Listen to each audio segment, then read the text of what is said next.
जय जय रघुवीर समर्थ. समर्थ म्हणतात की तुझं आहे तुझं पाशी, परंतु तू वाट चुकलाशी, असं समर्थ आपल्याला ते सांगतात. आणि म्हणून समर्थ म्हणतात की पैसा असणारी सगळीच माणसं ही श्रीमंत नसतात.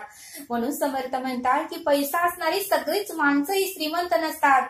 त्यातही बरीचशीच माणसं संस्काराने दरिद्री आणि विचाराने भिकारी असतात, असं समर्थ आपल्याला ते सांगतात. त्यातही संस्काराने दरिद्री आणि विचाराने भिकारी असतात, असं समर्थ आपल्याला ते सांगतात. आणि म्हणून समर्थ म्हणतात की ज्याचे विचार उत्तमाचे असतात तोच खरा श्रीमंत व्यक्ती आहे, असं समर्थ आपल्याला ते सांगतात. आणि म्हणूनच समर्थ म्हणतात की नाती ही विकत घेता येत नाहीत. म्हणून समर्थ म्हणतात की नाती ही विकत घेता येत नाहीत. आणि म्हणून समर्थ म्हणतात की नाती आहे तोपर्यंत आपल्याला त्यांना जपता आलं पाहिजे आणि त्यांना ही आनंद आपल्याला देता आलं पाहिजे, असं समर्थ आपल्याला ते सांगतात. आणि मग समर्थ म्हणतात की तुझं आहे तुझं पाशी, परंतु तू वाट चुकलाशी, असं समर्थ आपल्याला ते सांगतात. म्हणजे आपल्या पशीच आनंद आहे, आपल्या पशीच सुख आहे, आपल्या पशीच शांती आहे आणि आपल्या पशीच समाधान आहे. फक्त आपण ते बाहेर शोधायला जातो, असं समर्थ आपल्याला ते सांगतात. आणि म्हणून समर्थ म्हणतात की हरणाच्या पोटात कस्तुरी असते. म्हणून समर्थ म्हणतात की हरिणाच्या पोटात कस्तुरी असते, परंतु तो कस्तुरीच्या शोधामध्ये वन भटकत असतो. परंतु तो कस्तुरीच्या शोधामध्ये वन भटकत असतो. पण ज्यावेळेस त्याला कळतं की कस्तुरी आपल्या पोटातच आहे, त्यावेळेस मग खूप उशीर झालेला असतो, असं समर्थ आपल्याला ते सांगतात. आणि म्हणून समर्थ म्हणतात की आजकाल बऱ्याच जणांना वाटतं की ऍपलचा मोबाईल घेतल्यावर मला आनंद मिळेल, मला सुख मिळेल. मोठ्या 5 स्टार हॉटेलमध्ये मी जेवायला गेल्यावर मला सुख मिळेल, मला आनंद मिळेल, मला शांती मिळेल. मी डीमार्ट मध्ये गेल्यावर शॉपिंग केल्यावर मला आनंद मिळेल, मला सुख मिळेल, मला शांती मिळेल. मी मैत्रिणीचा बर्थडे मोठ्याने केल्यावर मला आनंद मिळेल, मला सुख मिळेल, मला शांती मिळेल, असं बऱ्याच मुलांना वाटतं. मुलींना वाटतं की मी शॉपिंग केल्यावर आनंद मिळेल, मी ही मोठी महागातली वस्तू घेतल्यावर आनंद मिळेल, मी गाडी घेतल्यावर आनंद मिळेल, मी बंगला घेतल्यावर आनंद मिळेल.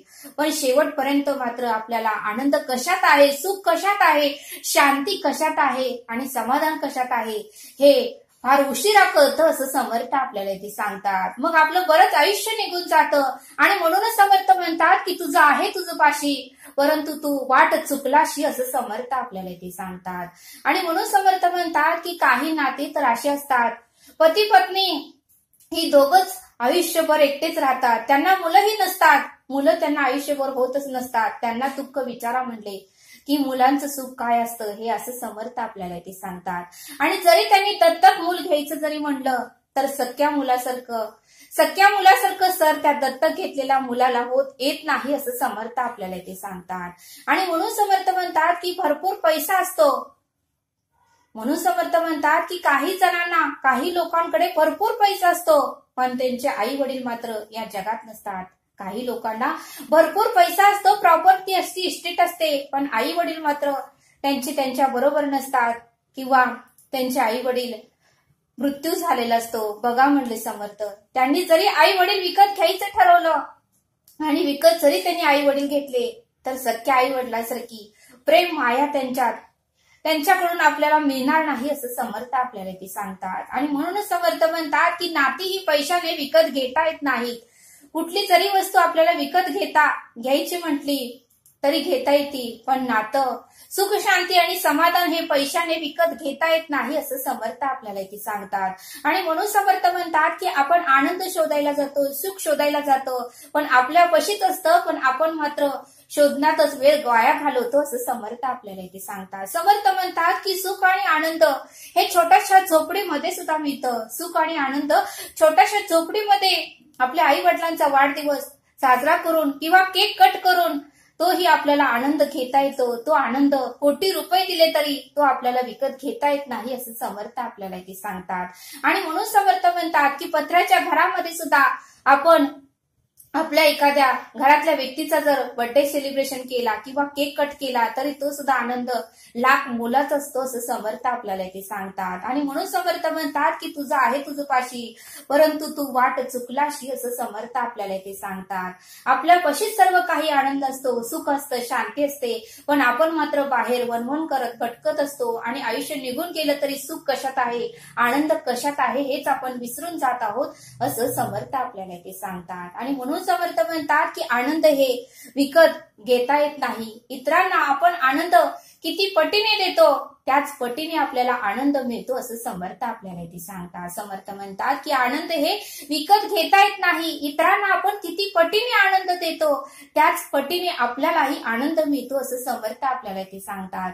आणि म्हणून समर्थ म्हणतात की इतरांना आनंद देण्याचा प्रयत्न करा, तेवढाच किंबहुना त्याच्यापेक्षाही जास्त आनंद परब्रह्म परमेश्वर तुम्हाला देईल असं समर्थ आपल्याला इथे सांगतात. समर्थ म्हणतात की घरातील लोकांना आपण दुःख देऊन बाहेर आपण आनंदाचा शोध घेतो. घरातील लोकांना आपण दुःख देतो आणि बाहेर मात्र आनंदाचा शोध घेतो. घरातील आईला आपण दुःख देतो, तिच्या डोळ्यामध्ये अश्रू आणतो.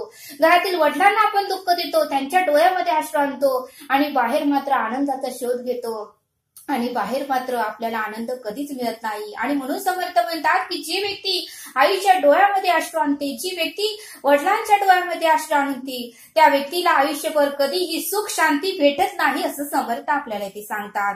आणि म्हणूनच समर्थ म्हणतात की घरातील आई ही रुक्मिणी आहे आणि घरातील वडील हे विठ्ठल आहे. आणि म्हणून समर्थ म्हणतात की घरातील रुक्मिणी आणि विठ्ठलाचीच पूजा करा. पांडुरंग पंढरपूरला जाण्याची काहीच गरज नाही. तुला तेथेच पांडुरंग, तेथेच रुक्मिणी तुला दर्शन देईल असं समर्थ आपल्याला ते सांगतात.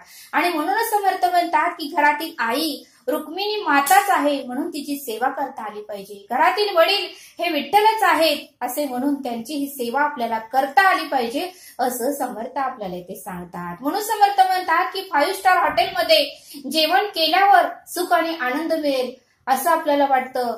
पण समर्थ म्हणतात की त्याऐवजी जर घरातच जर आपण पुरणपोळीचा स्वयंपाक करून घरातील सर्व व्यक्ती एकत्र येऊन जेवायला बसल्यावर जो आनंद मिळतो तो आनंद इतर कुठेही भेटणार नाही असं समर्थ आपल्याला इथे सांगतात. आणि म्हणून समर्थ म्हणतात की आनंद, सुख आणि शांती आणि समाधान कोटी रुपये दिले तरी विकत भेटत नाही असं समर्थ आपल्याला इथे सांगतात. समर्थ म्हणतात की आपल्याला वाटतं की मित्रमैत्रिणीचे बर्थडे सेलिब्रेशन केल्यावर आपल्याला आनंद भेटेल. पण समर्थ म्हणतात की कधीतरी आपल्या मनामध्ये विचार आला पाहिजे आणि कधीतरी आपणही तयारी करून आपल्या आई वडिलांचा वाढदिवस किती तारखेला आहे, कोणत्या वारा दिवशी आहे, त्या दिवशीही आपण पूर्ण तयारी करून त्यांनाही केक आणून, त्यांनाही एखादं गिफ्ट आणून, त्यांनाही आपण सरप्राईज दिलं पाहिजे. बघा म्हणले त्यांना किती आनंद होईल, त्यांच्या डोळ्यामध्ये आनंदाचे अश्रू वाहतील असं समर्थ आपल्याला ते सांगतात. पण तो विचार मात्र आपल्या मनामध्ये कधी येत नाही. आपण फक्त आपला विचार करतो आणि स्वार्थी होतो आणि त्यामुळे आपल्यालाही दुःखच मिळतं असं समर्थ आपल्याला ते सांगतात. आणि म्हणून समर्थ म्हणतात की जेवढा आपण इतरांचा विचार करू, जेवढा आपण इतरांना आनंद देऊ, जेवढा आपण इतरांना सुख शांती समाधान देऊ, तेवढंच किंबहुना आणि त्याच्यापेक्षाही डबल टिबल आपल्याकडे परत येणार आहे असं समर्थ आपल्याला ते सांगतात. आणि म्हणून समर्थ म्हणतात की घरामध्ये जर आपले आजी आजोबा असतील तर त्यांनाही एक छोटंसं गिफ्ट द्या, त्यांचेही आवडते पदार्थ आणा. बघा म्हणले समर्थ, त्यांची आपल्याकडून काहीही आशा आकांक्षा नसते, त्यांचं वय झालेलं असतं, त्यामुळे त्यांचं मन ही कमजोर झालेलं असतं. त्यांचे विचार हे लहान मुलांसारखे त्यांच्या आता भावना झालेल्या असतात. त्यांना थोडं जरी कोणी बोललं तर त्यांना मात्र डोळ्यामध्ये अश्रू येतात. आणि म्हणून समर्थ म्हणतात की त्यांची एवढीच इच्छा असते की आमचा कोणी मत्सर करू नये, आमचा कोणी तिरस्कार करू नये, फक्त आमचे थोडे दिवस राहिले आहेत तेवढे मात्र आम्हाला आनंदाने इतर लोकांनी जगू द्यावं एवढीच त्यांची इच्छा असते. आणि म्हणून समर्थ म्हणतात की आपण ज्यावेळेस बाहेर जातो त्यावेळेस घरामध्ये आपल्या आजी आजोबा असतात, आई वडील असतात, तेही आपली वाट बघत असतात. आणि म्हणून समर्थ म्हणतात की त्यांच्याही कधीतरी आवडीचे पदार्थ आपण घेऊन जावे.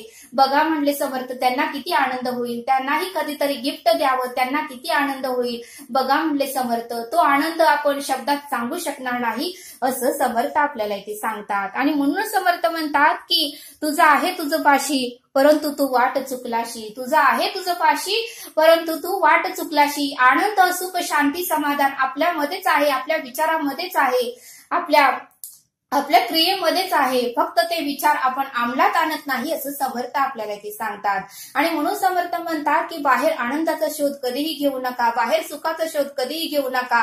आपल्या घरामध्येच आपल्याला आनंद आहे, आपल्या घरामध्येच आपल्याला सुख शांती आणि समाधान आहे असं समर्थ आपल्याला इथे सांगतात. आणि म्हणून समर्थ म्हणतात की वेळ आहे तोपर्यंत आयुष्याचं सार्थक करा. कारण कधी आपल्या आयुष्यातून एखादी व्यक्ती निघून जाईल हे आपण सांगू शकत नाही. आणि म्हणून समर्थ म्हणतात की जोपर्यंत आपले आई वडील आहेत, जोपर्यंत आपले आजी आजोबा आहेत, तोपर्यंत त्यांना आनंद देण्याचा प्रयत्न करा, तोपर्यंत त्यांच्या भावना समजून घेण्याचा प्रयत्न करा आणि त्यांचाही आवडीनिवडी जपा, त्यांनाही कधीतरी सरप्राईज द्या, त्यांचाही बर्थडे सेलिब्रेशन करा, त्यांनाही एखादं गिफ्ट आणून द्या, त्यांनाही आवडीचे पदार्थ कधीतरी आणून द्या आणि त्यांच्या चेहऱ्यावरचा आनंद बघा, आई वडिलांच्या चेहऱ्यावरचा आनंद बघा म्हटले समर्थ. त्यांच्या चेहऱ्यावरचा आनंद जर आपल्याला बघायला मिळाला तर आपल्यालाही सुख शांती आणि समाधान प्राप्त होते. हे शब्दात व्यतीत करणे फार अवघड आहे असं समर्थांनी आपल्याला इथे सांगितलं. आणि म्हणून समर्थ म्हणतात की तुझं आहे तुझं पाशी, परंतु तू वाट चुकलाशी असं समर्थ आपल्याला इथे समजावून सांगतात. तरी आता आपण इथेच थांबू. जय सद्गुरु, धन्यवाद.